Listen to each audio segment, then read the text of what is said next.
sababna pertanggungjawabanana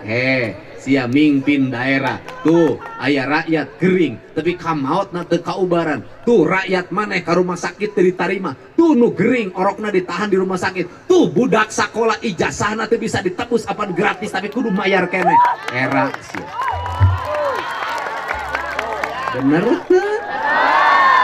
atuh cenah capek meureun mimpin teh Kang Dedi ari kira-kira hirup hayang senang matong jadi pamimpin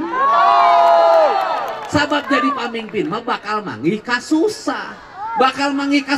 kumaha unggal poe kudu merhatikeun kumaha rakyatna kumaha kaayaanana tuh geura datang ke rumah sakit Hasan Sadikin ribuan jelema ngantri hayang dioperasi era apa bener tuh belah ditu jelema gantung maneh gara-gara Bang Emok bener tuh injem Bang Emok dibayar ku bank keliling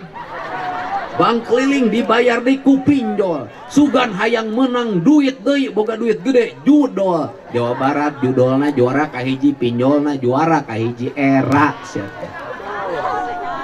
putus sekolahna tinggi angka stuntingna tinggi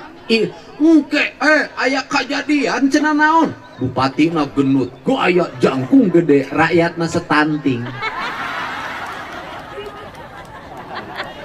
era tuh mending keneh gubernur kuru rakyatna lintus ya daripada gubernur lintus rakyatna pokoknya Pak Syakur engke jadi bupati Garut aya rakyat nu stunting ku aing diumumkeun sih